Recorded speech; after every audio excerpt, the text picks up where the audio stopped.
Komið sæl og blessuð, kæru ljón. Í dag ætla ég að draga fyrir ykkur gyðjuspil úr spilum sem heita The Celtic Goddess.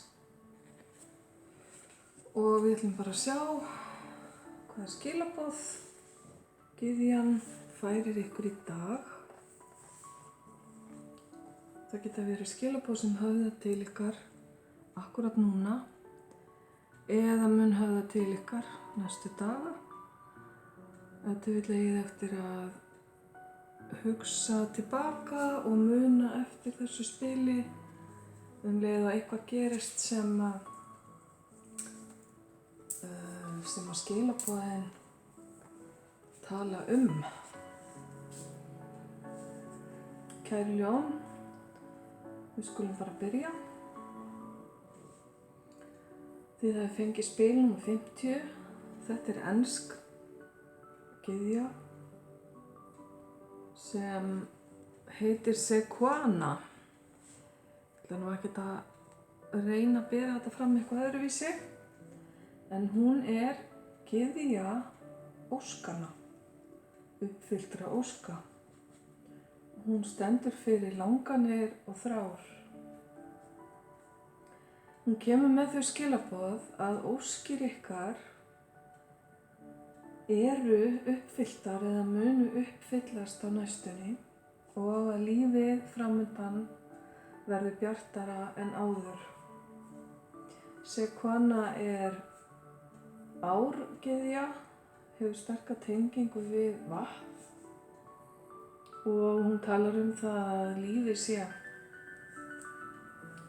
falleg, eins og falleg ferð í bát niður á. Góðir hlutir eru að flæða til þín þessar mundir og hún tengist sterklega mánuðinum apríl.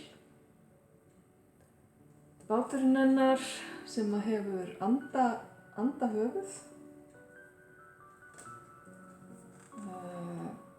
táknar það að með vorinu koma góðir hlutir, alveg eins og endurnar fara að huga að hreiðurgerð. Og þó að eitthvað gerist í apríl sem að ykkur finnst vera miður gott, eins og til dæmis rigningarskúrir, þá mun maí bera ávöxt eftir alla þessa rigningu. Nú, apríl og maí eru auðvitað farnir þegar að þessi lestur fer frá mér. En þetta getur átt við eitthvað sem gerist á næsta ári eða eitthvað sem ennþá í gangi, sem búið að taka svolítinn tíma. Við erum jú bara nýkomin inn í júlí. En nafnið hennar þýðir eitthvað sem flæðir hratt. Þannig að hlutirnir munu gerast hratt eða að gerast hratt núna. Hún heilari og hefur sérstaklega góð áhrif á sjón og augu. Og ef að þú, kæri hlustandi, kæri ljón, að þú hefur dulræna hæfileika sem þú hefur verið að reyna að virkja, þá mun hún aðstoða þig við það. Dulræna hæfileikarnir munu blómstra sem aldrei fyrr. Ef þú tekur á móti þeirri hjálp sem að hún býður þér.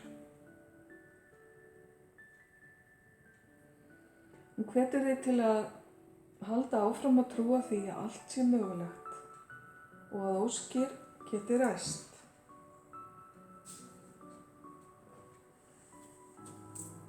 Sendu óskir þínar inn í alheiminn og búðu því svo undir að taka á móti. Það sem að þú hefur þörf fyrir, það mun koma til þín. Þú þarft að halda áfram og mátt ekki staðnæmast, alveg eins og áin flæðir áfram.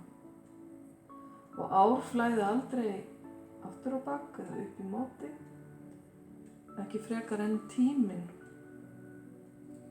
Með því að halda áfram þá hjálpar það sjálfum þér að halda flæðinu þínu gangandi og að festast ekki í fortíðinni eða því að líta tilbaka. Ef þú leyfir sjálfum þér að aðlagast, þá muntu fá þá aðstoð sem þú þarft. Nýtt tækifæri mun sýna sig og þú ættir að stýra bátnum þínum á móti þessu nýja tækifæri, því að þetta nýja tækifæri bíður ekki eftir neinum, heldur verður að grípa það meðan það færi gefst.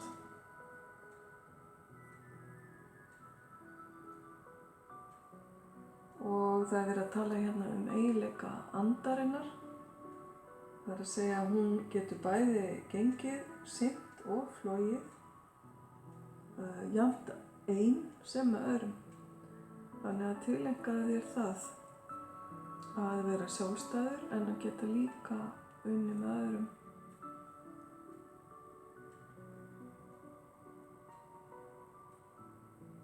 Ef þú sér takmarki fyrir þér og stefnir á það, mun óskin þín rætast án þess að þú þurfir að sætta þig við eitthvað minna en það sem þú vonaðist eftir. Fólk mun taka þér og þínum hæfileikum með jákvæðni og þú munt finna út úr því hvernig þú átt að gera hlutina.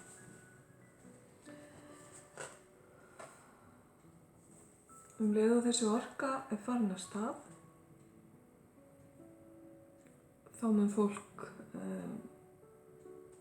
verða hissa á hversu sterk og flæðandi og töfrandi orkan þín er og þú munt geta dregið að þér það sem nánast virðist vera kraftaverk.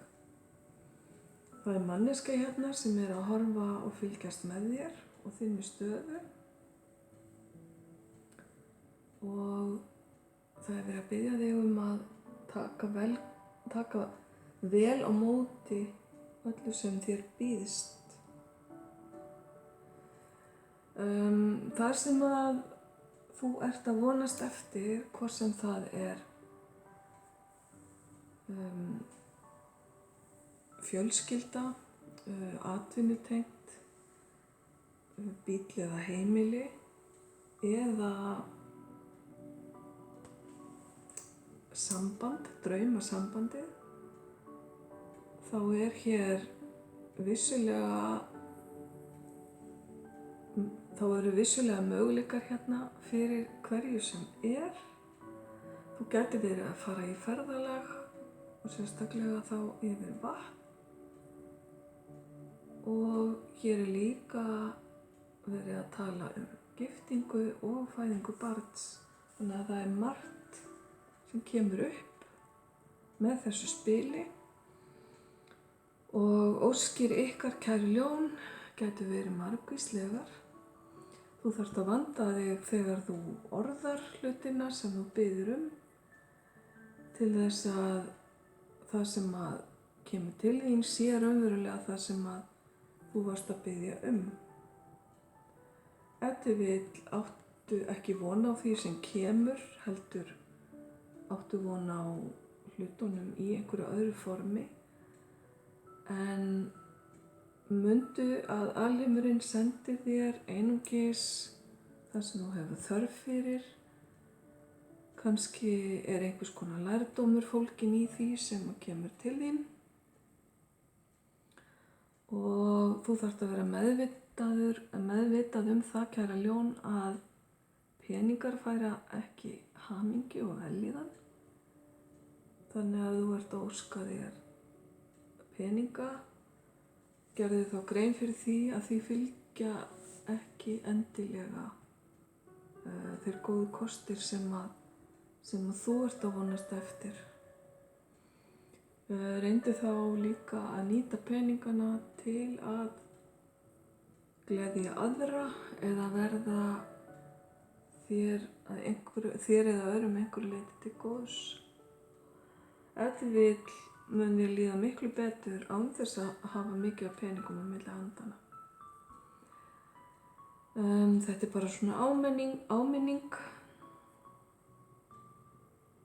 Og síðan þegar óskin kemur, þá mun þér líða eins og barni sem að fara að opna gjafir eða hlakka til að fara að gera eitthvað skemmtilegt. Þannig að þessi ósk mun svolítið tala til barnsins í þér. Ok. Þetta grunnurinn og innihaldið í þessu spili sem að þú færð að þessu sinni, kæra ljón. Ég óska þér alls hins besta, ljós og kærleikur.